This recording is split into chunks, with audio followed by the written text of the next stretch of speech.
आज का ये वीडियो आपके लिए रामबाण साबित होने वाला है क्योंकि आज बात करेंगे गणित के वायरल प्रश्न के बारे में। यह आपका सेट सी है। यहाँ पे आपको विषय कोड मिलेगा और यहाँ पे आपको प्रश्न पत्र क्रमांक मिलेगा। और आपको बता दें इस साल आपके परीक्षा में 138 प्रश्न पूछे जाने वाले हैं गणित से, जिसमें 100 प्रश्न आपका ऑब्जेक्टिव होगा, जिसमें से मात्र आपको 50 प्रश्न का ही जवाब आपको परीक्षा में देना है। तो काफी जबरदस्त ये क्लास होने वाली है और इसी तरह की क्लास आपकी जबरदस्त चल रही है। तो जल्दी से पहले चैनल को सब्सक्राइब नहीं किया तो काफी बड़ा गलती कर रहे हैं। जल्दी से पहले चैनल को सब्सक्राइब कीजिए तो ही आपको आगे से वीडियो मिल पाएगी और हाँ को मिलेगा। तो आइए देखते हैं पहला प्रश्न क्या कह रहा है। देख रहे हैं कि आपके स्क्रीन पे पहला प्रश्न काफी कमाल का प्रश्न है। प्रश्न कह रहा है कि एक्स अक्ष पर स्थित किसी बिंदु के निर्देशांक क्या होता है। अगर आपको पता है तो जवाब दिए, नहीं पता है कोई दिक्कत नहीं, हम आपको बताएंगे तो याद करते चले जाइएगा। तो बिल्कुल इसका राइट जवाब हो जाएगा कि एक्स अक्ष पर किसी बिंदु का जो निर्देशांक होता है वो क्या होता है, तो x, 0 होता है। ठीक है, आप सभी को पता है कि x का जो वैल्यू जो होता है वह पहले होता है और y का वैल्यू बाद में होता है। तो x, क्या हो जाएगा, 0 हो जाएगा। चलिए आगे बात करते हैं अगले प्रश्न की। अगला प्रश्न क्या कह रहा है, तो अगला प्रश्न आपके स्क्रीन पे है। स्क्रीन पे प्रश्न कह रहा है कि बिंदु -1,0 किस अक्ष पर स्थित है। यह अक्ष बताना है कि -1,0 है वह किस अक्ष पे स्थित है। तो यह x अक्ष पे स्थित है, क्योंकि जो है आपको हमने पहले ही बताया कि x का वैल्यू पहले रहता है। तो वैल्यू आपको पहले दे दिया गया है 1, यानी कि यह x का वैल्यू आपको दे दिया गया, y क्या हो गया यहाँ पे 0 हो गया, यानी कि x अक्ष की बात की जा रही है कि -1,0 जो है वह कहाँ पे है, तो वह x अक्ष पे है। चलिए आगे बात करते हैं अगले प्रश्न की। अगला प्रश्न हम सभी का क्या कह रहा है, तो देखिए अगला प्रश्न हम सभी का काफी बढ़िया प्रश्न। देखिए आपके पास समय काफी कम है इसलिए हम लोग जल्दी जल्दी करेंगे। ठीक है, जो डाउट्स होगा आप नीचे कमेंट करके जरूर पूछ लीजिएगा। ठीक है, चलिए अगला प्रश्न है। और चैनल को सब्सक्राइब फटाफट से कर लीजिए, तो चैनल को सब्सक्राइब नहीं तो आपको आगे से वीडियो नहीं मिलेगी, और लाइक करके वीडियो दोस्तों में भी शेयर कर दीजिए। प्रश्न कह रहा है अगला कि यदि m एक धनात्मक पूर्णांक है तो धनात्मक विषम पूर्णांकों का जो रूप होता है वह क्या होता है। यहाँ पे 4 ऑप्शन दिया गया है, तो इसका बिल्कुल राइट जवाब हो जाएगा ऑप्शन नंबर सी कि 4m+ जो होता है वह 1 के रूप के होता है। ठीक है, क्या होता है 4m+1 के रूप में क्या चाहिए, विषम पूर्णांक पूछ रहा है। ठीक है, जैसे मान लीजिए 4 हम m के जगह है कोई 1 मान लेते हैं। ठीक है, 1 आप +1 करते हैं तो 4 में 1 से गुणा करेंगे कितना हो जाएगा जी, तो 4 हो जाएगा और 1 जोड़ेंगे कितना हो जाएगा 5। 5 क्या है, विषम पूर्णांक है, बिल्कुल विषम पूर्णांक है। तो इस प्रकार से m का वैल्यू हम लोग रखेंगे और उसमें एक जोड़ देंगे तो हमेशा क्या आएगा, वो हमारा ये हम सभी का विषम ही पूर्णांक आएगा। इसलिए ये ऑप्शन क्या हो जाएगा, ऑप्शन नंबर आपका सी नंबर बिल्कुल ही राइट उत्तर हो जाएगा। ठीक है, चलिए आगे प्रश्न देखिए, काफी कमाल का प्रश्न है। प्रश्न कह रहा है कि निम्नलिखित में कौन अपरिमेय नहीं है। अपरिमेय नहीं है कहने का मतलब हो गया वो अपरिमेय होना चाहिए। और यहाँ पे देखिए आपको 4 ऑप्शन दिया गया इस प्रकार से, और यहाँ पे उत्तर क्या होगा, तो बिल्कुल इसका राइट जवाब जो हो जाएगा वो ऑप्शन नंबर डी नंबर हो जाएगा। डी नंबर क्यों होगा, आइए ध्यान से देखते हैं। देखिए कह रहा है कि अपरिमेय नहीं है मतलब कि वह परिमेय होना चाहिए, यानी परिमेय का मतलब हो गया कि वो P/Q के रूप में लिखा जाना चाहिए।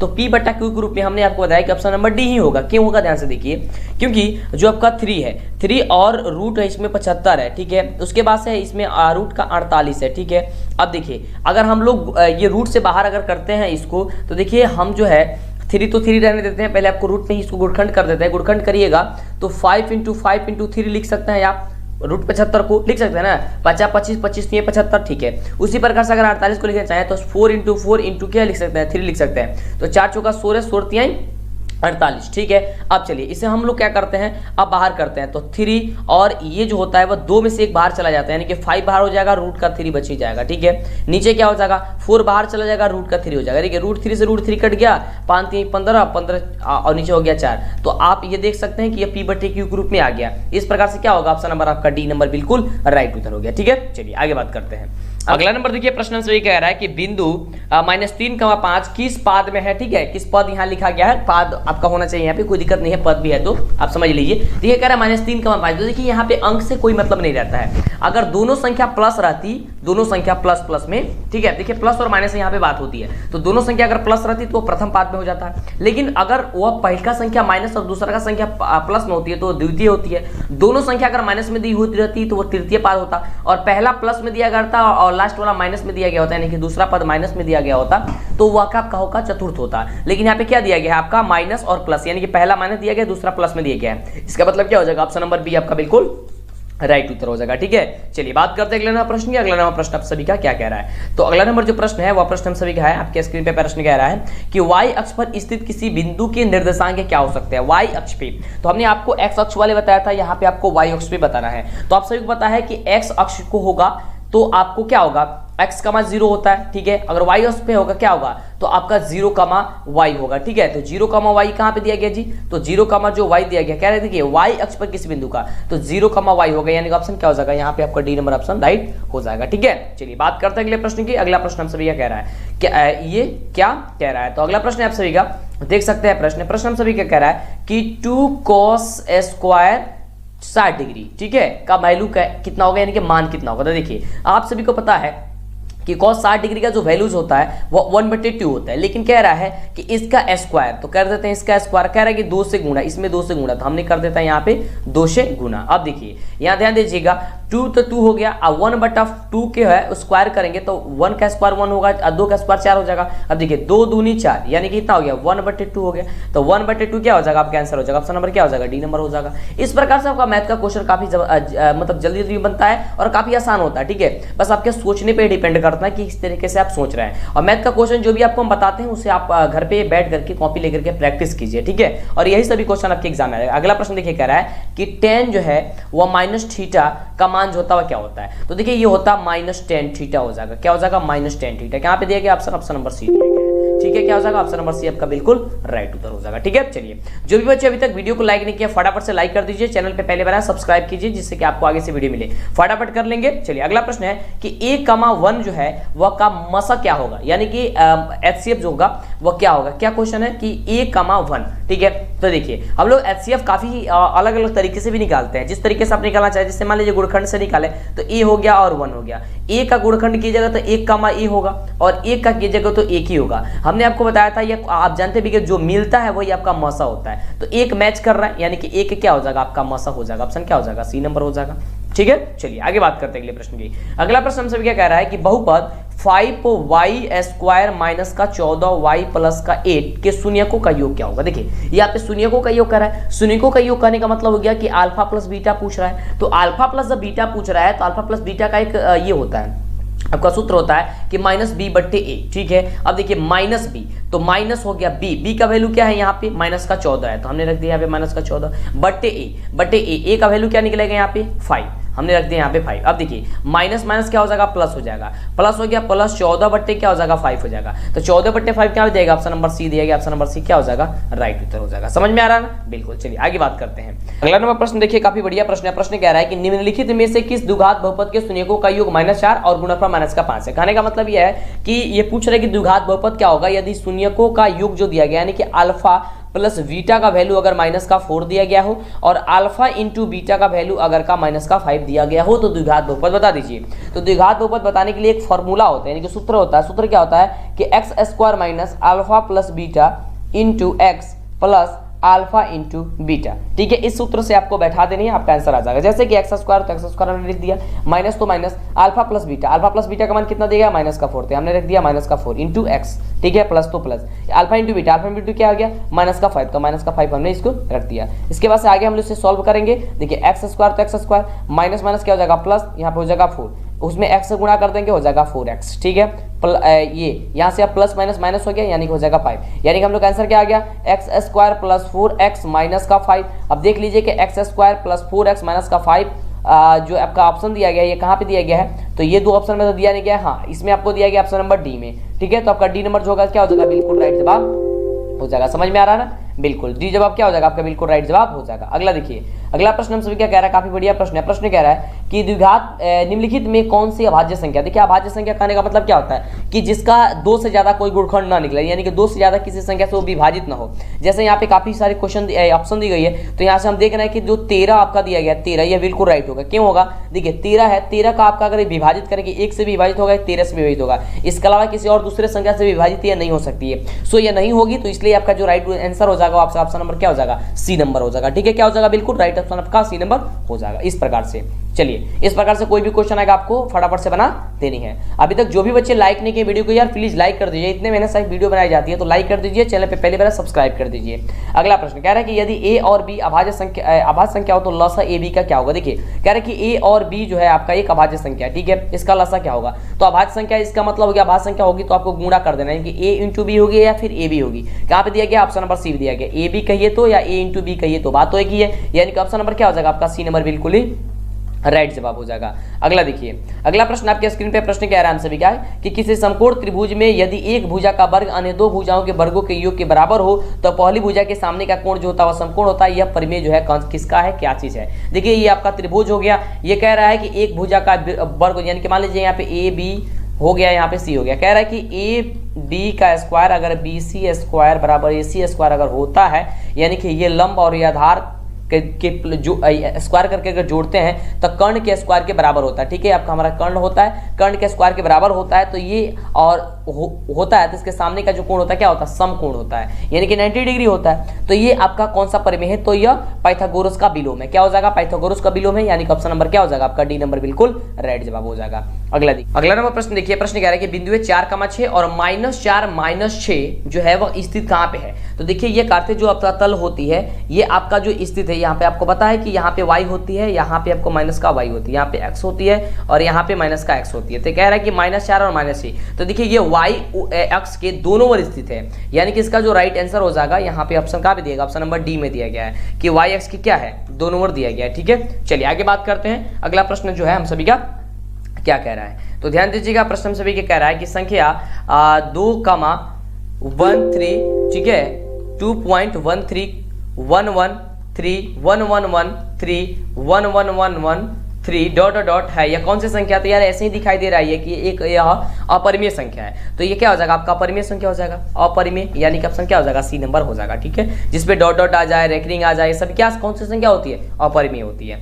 अगला नंबर प्रश्न देखिए, काफी बढ़िया प्रश्न है, कह रहा है कि दो धनात्मक पूर्णांक ए और बी दिए रहने पर यदि अद्वितीय पूर्ण संख्या विद्यमान है कि ए बराबर बी क्यू प्लस आर, जहां 0 जो है वह छोटा है या बराबर है r से, छोटा है किससे, b से, उपयुक्त तथा निम्न में से किसके लिए है यह, तो आप सभी को पता है कि यूक्लिड विभाजन परिमेय के लिए है, यानी कि ऑप्शन नंबर क्या हो जाएगा, बी नंबर आपका बिल्कुल ही राइट हो जाएगा, यूक्लिड विभाजन परिमेय के लिए है। चलिए अगला प्रश्न देखिए, अगला प्रश्न आपके स्क्रीन पे है, प्रश्न क्या आंसर है, बिंदु -12, -18, ठीक है, का भुज क्या होगा। देखिए एक होता है भुज और एक होता है आपका कोटि। क्या होती है, एक होते है भुज और एक होती है कोटि। तो भुज और कोटि होती है, देखिए जो पहला होता है वो भुज होता है और दूसरा होता है वो कोटि होता है किसी भी संख्या में। तो जो भी बच्चे अभी तक लाइक नहीं किए लाइक कर दीजिए, चैनल पे पहले बना सब्सक्राइब कीजिए, फटाफट से कीजिए, तो जल्दी से सब्सक्राइब चैनल को कर लीजिए। चलिए तो यहाँ पे देखिए पहला वाला भुज होगा, दूसरा वाला कोटि होगा। तो पहला वाला भुज क्या है, -12 है, यानी कि -12 क्या हो जाएगा, -12 आपका आंसर जो हो जाएगा ई नंबर बिल्कुल ही राइट हो जाएगा। इस अगला नंबर प्रश्न देखिए, काफी शानदार प्रश्न है। प्रश्न कह रहा है कि √2, √8, √18, √32 का सारबंतर क्या होगा। सारबंतर कहने का मतलब क्या होगा कि डी का वैल्यू पूछ रहा है, तो डी का वैल्यू निकालने के लिए क्या होता है, a2 - a1 होता है, यानी कि दूसरा पद में से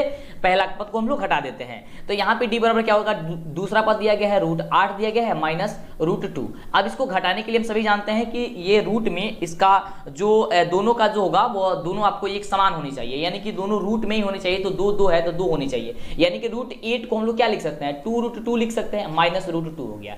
अब देखिए √2 में से हम लोग √2 को बाहर कर देंगे, यानी कि एक √2 गायब हो जाएगा, 2 रूट है, 2 √2 है, इसका कहने का मतलब है कि 2 √2 है। ठीक है, यानी कि 2 √2 है, तो 2 √2 में से एक √2 ये बाहर हो जाएगा, कितना बचेगा, केवल √2 बचेगा। तो यानी कि केवल √2 जो आपका ऑप्शन जो आपका ए नंबर दिया गया है, ये ए नंबर क्या हो जाएगा आपका बिल्कुल राइट उत्तर हो जाएगा। चलिए अगला प्रश्न देखिए, अगला तो आप सभी याद किए होंगे। प्रश्न कह रहा है कि cot स्क्वायर थीटा निम्नलिखित में से किसके बराबर होता है, cot स्क्वायर थीटा। तो देखिए cot स्क्वायर जो थीटा होता है आप सभी को पता है कि कोसेक स्क्वायर थीटा -1 होता है, किसके बराबर होता है, कोसेक स्क्वायर थीटा -1 के बराबर होता है, यानी कि ऑप्शन नंबर जो आपका सी कह रहा है वो बिल्कुल राइट उत्तर है। चलिए अगला प्रश्न काफी जबरदस्त प्रश्न है। प्रश्न कह रहा है कि निम्नलिखित में से कौन बहुपद नहीं है। देखिए यहाँ पे बहुपद आपको बताना कि बहुपद इसमें से कौन जो है वह इसमें से बहुपद नहीं है। ठीक है, तो इसका जो बिल्कुल राइट उत्तर हो जाएगा क्या हो जाएगा आपका, देखिए यहाँ पे जो है थोड़ी सी ऑप्शन गड़बड़ है, क्योंकि यहाँ पे जो ऑप्शन होगा आपका यहाँ पे रूट लगना चाहिए। ठीक है, यहाँ पे 3√x प्लस यहाँ पे x√2 ऐसा ऑप्शन होगा, ऑप्शन बी नंबर। ठीक है, ये थोड़ा सा ऑप्शन जो है यहाँ पे गड़बड़ लिखा चुका है। ठीक है, इसके लिए कोई दिक्कत नहीं है, आपको ऐसा ऑप्शन होगा तो ये हो जाएगा क्या चीज, ऑप्शन नंबर बी ही आपका बिल्कुल राइट उत्तर हो जाएगा। क्या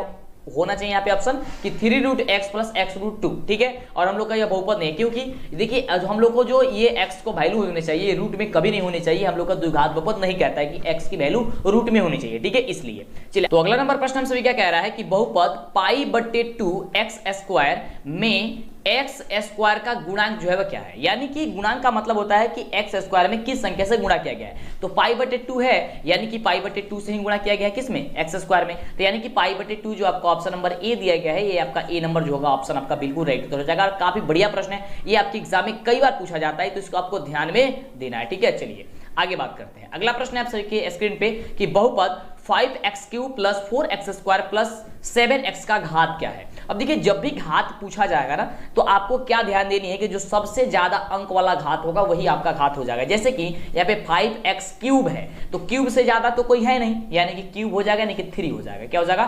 3 हो जाएगा। ऑप्शन नंबर क्या हो जाएगा? सी नंबर आपका बिल्कुल राइट उत्तर हो जाएगा। समझ में आ रहा है ना? चलिए आगे बात करते हैं अगले प्रश्न की। अगला नंबर बहुत बढ़िया प्रश्न कह रहा है हम सभी का कि समीकरण निकाय, यानी कि समीकरण यहाँ पे दिया गया है कि 6x - 2y + 9 = 0 और यहाँ पे दिया गया है 3x - y + 2l = 0 का आलेख दो सरल रेखाएं हैं जो कि किस प्रकार से है, ये समपाती है, समानांतर है, या फिर केवल एक बिंदु पर प्रतिच्छेदी करती है, या फिर इनमें से कोई नहीं। देखिए जब भी ऐसा आपके एग्जाम में क्वेश्चन आएगा तो आपको घबराना नहीं है, काफी इजी होता है। इसको याद करने के लिए क्या होता है कि a1/a2 = b1/b2 आपको याद करना होता है इस प्रकार से। तो सबसे पहले आपको a1/a2 निकालेंगे तो a1 का वैल्यू कितना है? 6 है। अब बटे a2 का वैल्यू कितना है? 3 है। तो 6 में हम 3 से भाग देंगे तो कितना हो जाएगा? 2 हो जाएगा। 3 दूनी 6। चलिए अब इसी प्रकार से b1/b2 करेंगे तो b1/b2 हो जाएगा। तो b1 का वैल्यू क्या है? फिर यहाँ पे देख रहे हैं कि 2 माइनस का 2 है और उसके b2 का वैल्यू क्या है? तो माइनस का 1 है। इसको भी कटाएंगे, क्या होगा? माइनस माइनस हो जाएगा, कट जाएगा, प्लस हो जाएगा। 2 में 1 से भाग देंगे कितना हो जाएगा? 2 हो जाएगा। अब देखिए c1/c2, जब c1/c2 हम यहाँ पे कर पा रहे हैं तो 9 क्या इतना 12 हो जाएगा। जब इसको कटाएंगे तो ये अब 2 नहीं आएगा, नहीं आएगा। इसका कहने का मतलब ये हो गया कि a1/a2, ध्यान दीजिएगा, ये जो बात हम आपको कह रहे हैं इसको समझिएगा। इसका कहने का मतलब हो गया कि a1/a2 ठीक है बराबर b1/b2 बराबर नहीं है c1/c2। कहने का मतलब यह है कि दो को मान बराबर है, यानी कि a1/a2 बराबर b1/b2 है, लेकिन c1/c2 नहीं है। इसलिए हम लोग कह सकते हैं कि यह समानांतर है, यानी कि ऑप्शन क्या हो जाएगी? ये बी नंबर बिल्कुल जो होगा इसका राइट आंसर हो जाएगा। समझ में आ रहा है? चलिए तो जब भी ऐसा आएगा कि तीसरा पद बराबर नहीं होगा, ठीक है, तो क्या हो जाएगा? वह आपका समानांतर हो जाएगा। चलिए ठीक है आगे बात करते हैं। अगला प्रश्न बहुत बढ़िया प्रश्न है। प्रश्न कह रहा है कि यदि रैखिक समीकरणों का युग्म संगत है तब उनके द्वारा निरूपित रेखाएं जो होंगी वो किस प्रकार से होंगी, ये आपको बताना। देखिए एक बात याद करके रखिएगा कि जब भी कहे कि यदि रैखिक समीकरणों का युग्म जो है संगत है, किस प्रकार से है? युग्म जो है संगत है, तो संगत जब भी होता है उनके द्वारा जो निरूपित जो रेखाएं होंगी वह प्रतिच्छेदी या फिर संपाती होती है, या तो प्रतिच्छेदी होती है या फिर संपाती, यानी कि ऑप्शन क्या हो जाएगा? इसमें जो डी नंबर दिया गया है ये डी नंबर आपका जो हो जाएगा वह बिल्कुल राइट उत्तर हो जाएगा। समझ में आ रहा है ना? चलिए आगे बात करते हैं अगले प्रश्न की। अगला देखिए बहुत बढ़िया प्रश्न है, बहुत ही शानदार प्रश्न है। प्रश्न कह रहा है कि 1 + tan² जो थीटा होता है वह किसके बराबर होता है? ये भी आप लोग याद किए होंगे कि 1 + tan² थीटा जो होता है किसके बराबर होता है? तो sec² थीटा के बराबर होता है। किसके बराबर होता है? sec² थीटा, यानी कि ऑप्शन क्या दिया? ऑप्शन नंबर ई में ही दिया गया sec² थीटा। तो ऑप्शन आपका ए नंबर जो दिया गया है आपका बिल्कुल क्या हो जाएगा? राइट उत्तर हो जाएगा। ठीक है चलिए आगे बात करते हैं अगले प्रश्न की। चलिए तो अगला प्रश्न बहुत ही शानदार प्रश्न है। जब भी ऐसा क्वेश्चन आएगा तो ध्यान दीजिएगा, बहुत ही इजी है।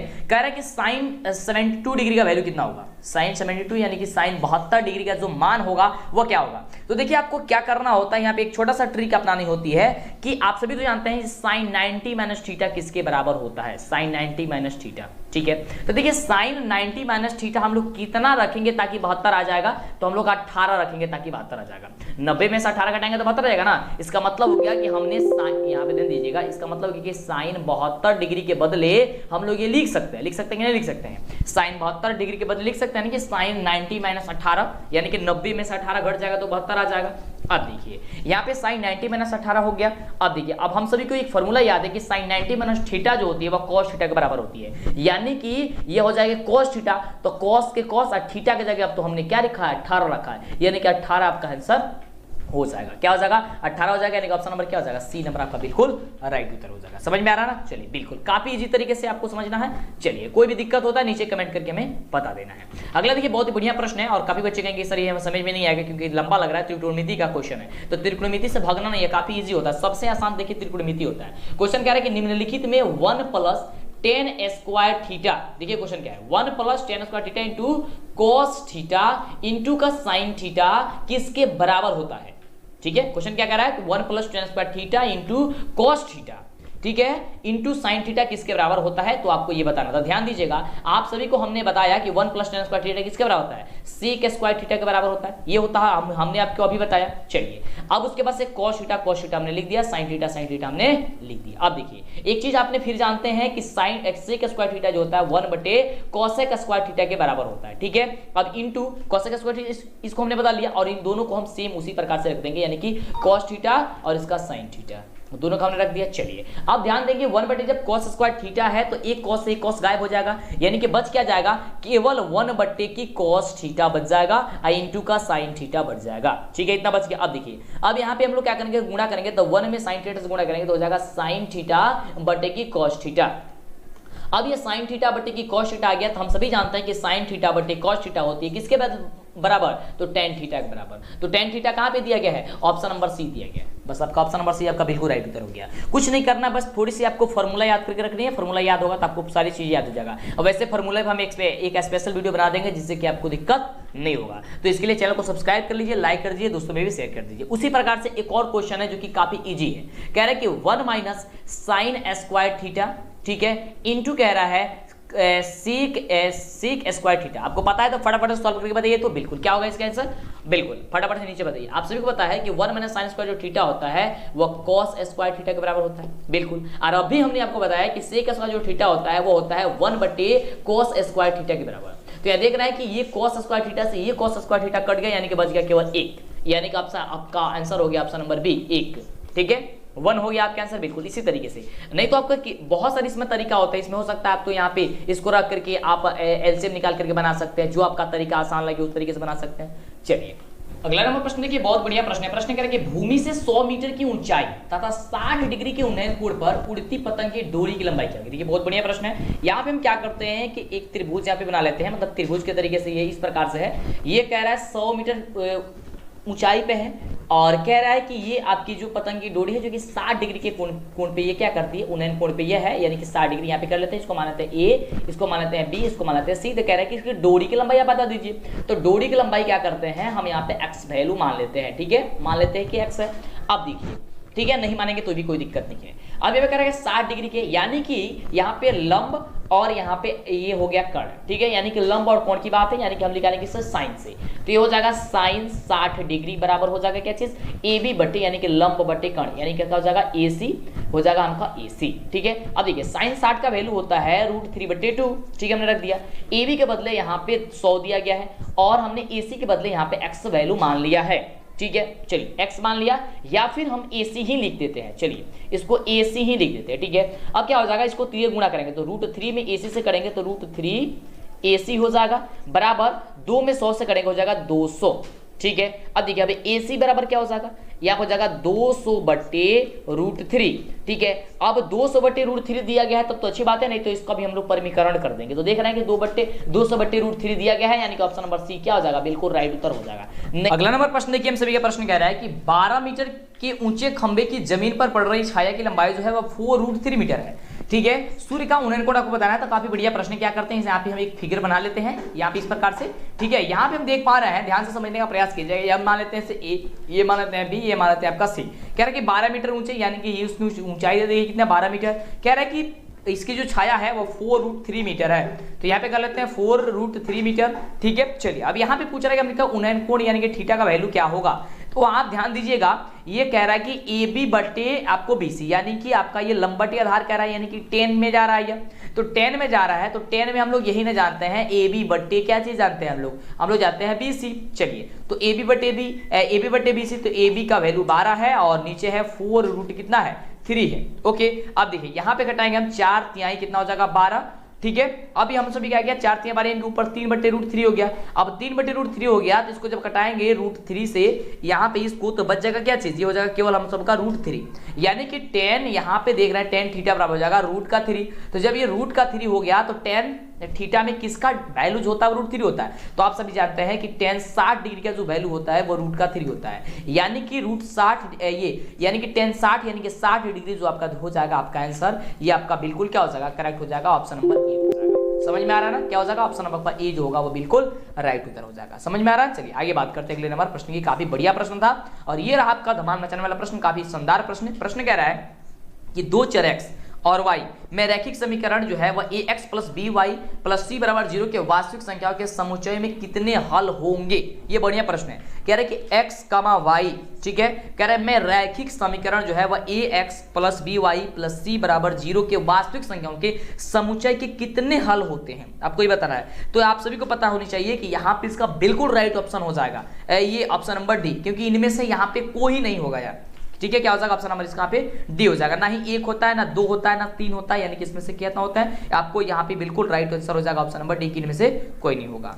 आगे बात करते हैं, अगला प्रश्न हमसे क्या कह रहा है यहाँ पे कि रैखिक समीकरण में चर के घात की संख्या कितनी होती है। तो रैखिक समीकरण क्या होता है, ax प्लस बी के रूप की होती है, ax प्लस बी के रूप की होती है। यहाँ पे चर के घात की संख्या कितनी है, 1 है, यानी कि ऑप्शन क्या हो जाएगा आपका ऑप्शन नंबर जो ए नंबर दिया गया है, आपका ए नंबर आपका बिल्कुल राइट हो जाएगा। 35 का कितना हो जाएगा आपका ए नंबर हो जाएगा कि 1 होती है। ठीक है, द्विघात के लिए बात करता तो कितना हो जाता है, 2 हो जाता। चलिए इसी प्रकार से एक और क्वेश्चन है, सोचने समझने वाला क्वेश्चन है, कह रहा है कि एक नोटबुक की कीमत जो है वह एक कलम की कीमत से 2 गुनी है। इस कथन की निरूपित वाला जो समीकरण है वो आपको उस समीकरण को बता देना है। देखिए क्या कह रहा है क्वेश्चन कि एक नोटबुक की कीमत एक कलम की कीमत की 2 गुनी है, यानी कि कलम की कीमत मान लिया हमने x, कह रहा है इसकी 2 गुनी है नोटबुक की कीमत, यानी कि हो जाएगा -2 और इसको मान लेते हैं हम उसका कीमत होगा y, यानी कि 0, यानी कि x - 2y बराबर 0 के वह बराबर है। क्या हो जाएगा ऑप्शन नंबर आपका क्या हो जाएगा आपका ए नंबर आपका राइट उत्तर हो जाएगा। चलिए इसी प्रकार से अगले प्रश्न की ओर बढ़ते हैं। अगला प्रश्न कह रहा है हम सभी का कि किसी मीनार की ऊंचाई 10 मीटर है, जब सूर्य का उन्नयन कोण 45 डिग्री हो तो मीनार की छाया की लंबाई जमीन पर क्या होगी, आपको ये बताना है। तो यहाँ पे भी हम एक चित्र बना लेते हैं। यहाँ पे कह रहा है ये आपका एक चित्र हो गया, फिगर हो गया, ठीक है, ये मान लेते हैं ए, इसको मान लेते हैं बी और इसको मान लेते हैं हम सी। ठीक है, कह रहा है कि जब यहाँ पे मीनार की ऊंचाई 10 मीटर दे दिया गया है, ठीक है, और इसकी जो कोण है उन्नयन कोण 45 डिग्री दे दिया गया है। ठीक है, कितना दे दिया गया है, 45 डिग्री दे दिया गया है। अब पूछ रहा है कि इसकी छाया की लंबाई, यानी कि ये आपका बीसी पूछ रहा है, यानी कि लंब बटे आधार पूछ रहा है। ठीक है, यही ना पूछ रहा है, लंब बटे आधार कह रहा है, तो लंब बटे आधार किस में 10 में होता है, यानी कि 10 45 डिग्री बराबर हो जाएगी हम सभी ये क्या चीज ए बी बटे हो जाएगी बी सी। अब देखिए 10 45 का वैल्यू कितने होती है, 1 होती है, आप सभी सबको पता है। चलिए और ए बी का वैल्यू कितना है, 10 दिया गया, बटे आपको बीसी निकालना है तो बीसी हो गया। अब देखिए यहाँ पे तिरिया गुणा करेंगे, ऐसा कुछ नहीं है तो 1 लगा देंगे, अब बीसी में उनसे गुणा करेंगे हो जाएगा बीसी और बराबर क्या हो जाएगा 10, यानी कि इसका भी 10 मीटर ही आएगा आंसर। यानी कि ऑप्शन आपका जो क्या कहाँ पे दिया गया है, आपका जो ऑप्शन नंबर यहाँ पे देख लेते हैं कहाँ पे देगा, ऑप्शन नंबर शायद डी में दिया गया होगा। हाँ डी में दिया गया है, ऑप्शन आपका क्या है डी नंबर में 10 मीटर ही होगा। ठीक है, क्या होगा 10 मीटर ही होगा, यानी ऑप्शन नंबर क्या हो जाएगा डी नंबर हो जाएगा। चलिए अगले क्वेश्चन की ओर। अगला क्वेश्चन हम सभी क्या कह रहा है कि यहाँ पे ध्यान दीजिएगा कि यदि एक ऊर्ध्वाधर खंबे की ऊंचाई तथा उसकी भूमि पर छाया की लंबाई समान है तो सूर्य का उन्नयन कोण क्या। अब ध्यान दीजिएगा यहाँ पे एक हम चित्र बना लेते हैं। यहाँ पे क्या कह रहा है कि ये ए बी हो गया, ये ए बी सी हो गया। ठीक है, ये कह रहा है कि यदि एक ऊर्ध्वाधर खंबे की जो ऊंचाई है यानी कि ये एक्स मान लेते हैं, उसकी भूमि की छाया की लंबाई समान है, ये भी यानी कि एक्स है, यानी कि ये दोनों समान है, तब जो होगा वह सूर्य का उन्नयन कोण जो होगा वह कितना डिग्री होगा।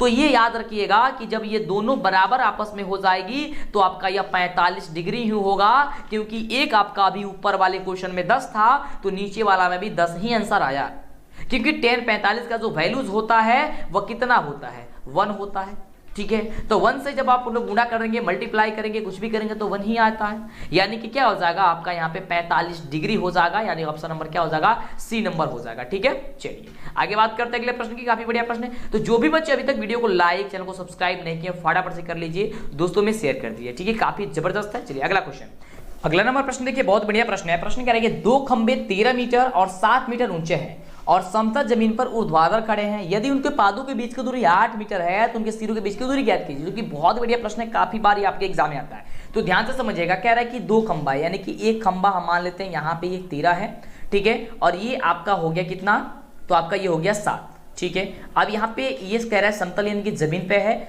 और ये कह रहा है इसके सिरों के बीच की दूरी बताना, यानी कि ये इसकी दूरी बीच की दूरी आपको पूछ रहा है, यानी कि पूछ रहा है ये मान लेते हैं ए, ये आपका हो गया बी सी डी और ये आपका ई। ठीक है, आप कोई भी मान सकते हैं।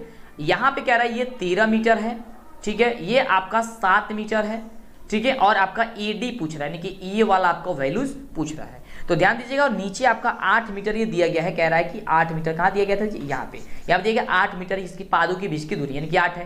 तो 8 जब यहाँ पे है तो ये ऊपर वाला भी 8 हो जाएगा, यानी कि ये भी 8 हो गया। तो जब हम सभी का ये 8 हो गया तो हम लोग को अगर ये पता चल जाता तो हम लोग आसानी से निकाल लेंगे।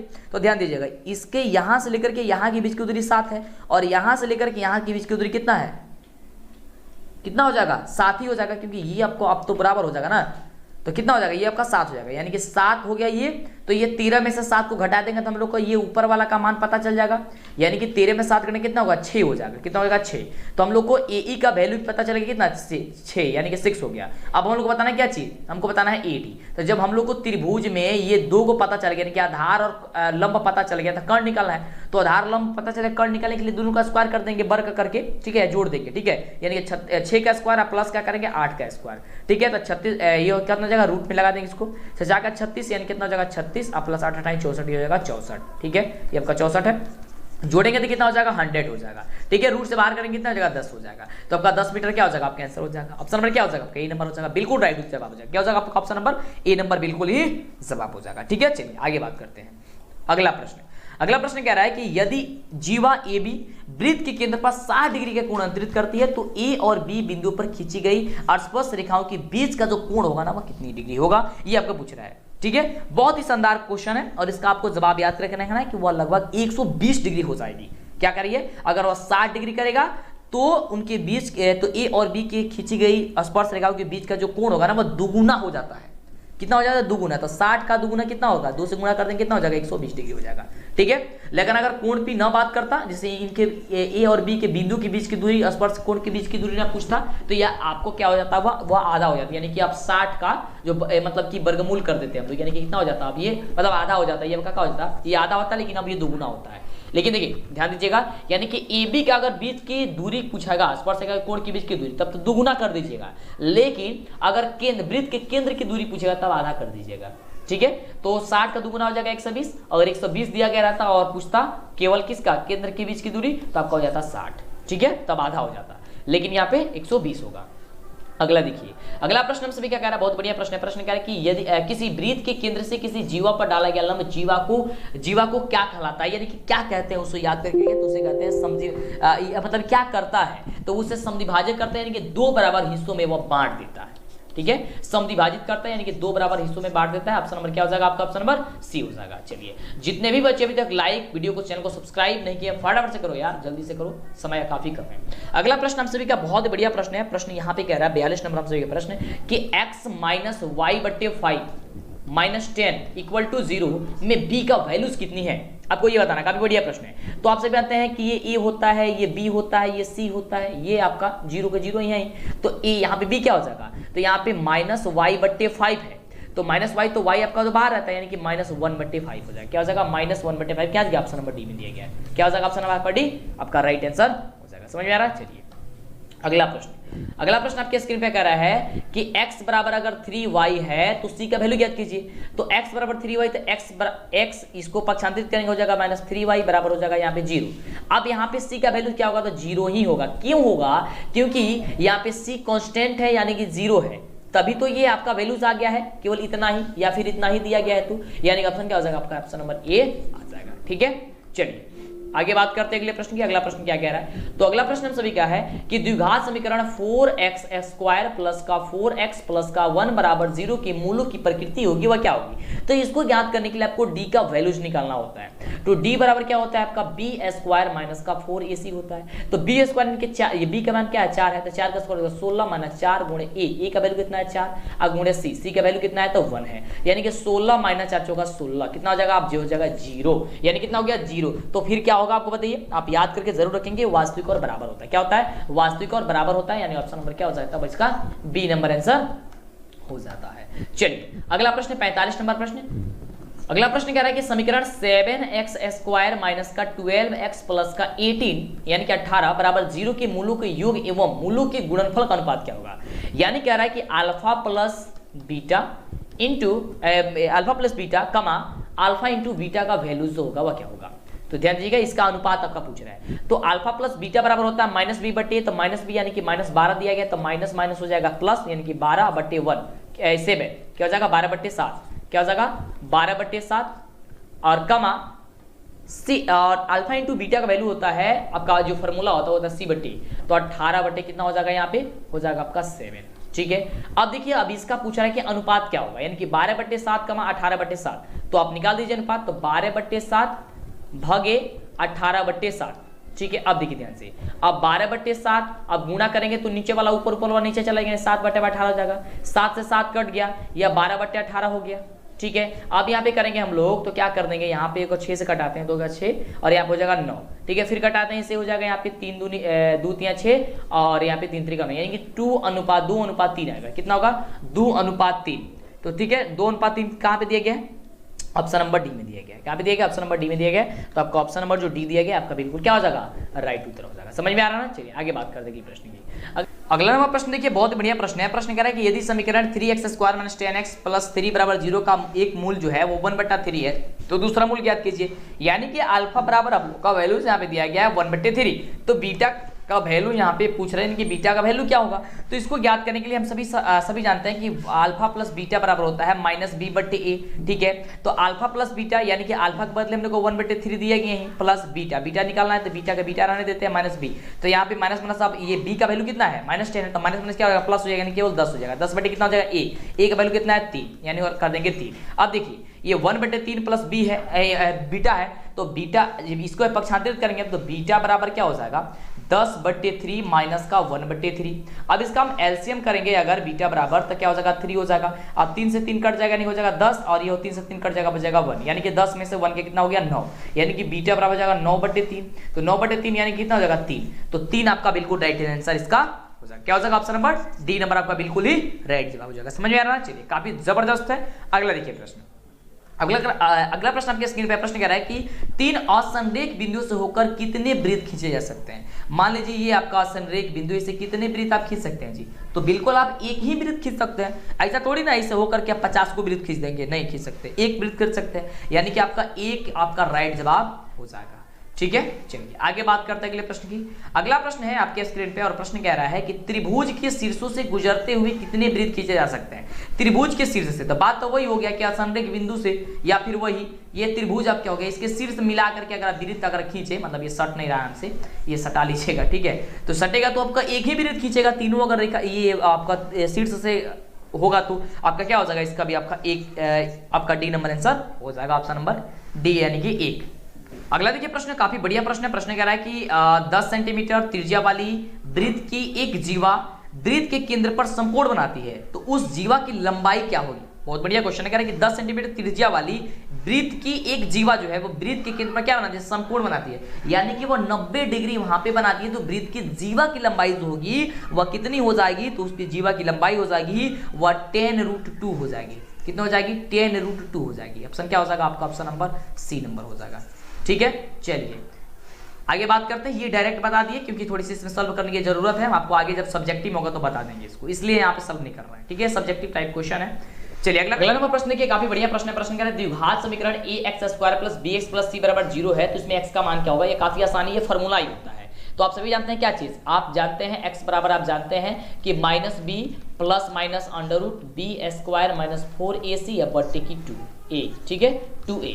तो यहाँ पे ऑप्शन कहाँ पे देगा, ऑप्शन नंबर सी में दिया गया है कि -b + -√b² - 4ac/, यहाँ पे दिया गया है 2a, ठीक है, यानी कि ऑप्शन नंबर सी हो जाएगा। तो आज के इस वीडियो में बस इतना ही। इसके लिए वीडियो को लाइक, चैनल को सब्सक्राइब करिए, दोस्तों में शेयर कीजिए आगे की इस तरह कमल वीडियो के साथ हम आपको मिलते रहेंगे। और इसके पहले जितने भी वीडियो देखे हैं सारे वीडियो देखिए, क्योंकि इसके बाहर आपके एग्जाम में क्वेश्चन नहीं पूछा जाएगा, ये बात आप ध्यान में रखिएगा और अच्छे से तैयारी कीजिए। कोई दिक्कत होता है नीचे कमेंट करके हमें बताते रहिए। जल्दी से चैनल को सब्सक्राइब कीजिए, लाइक कीजिए, शेयर कीजिए।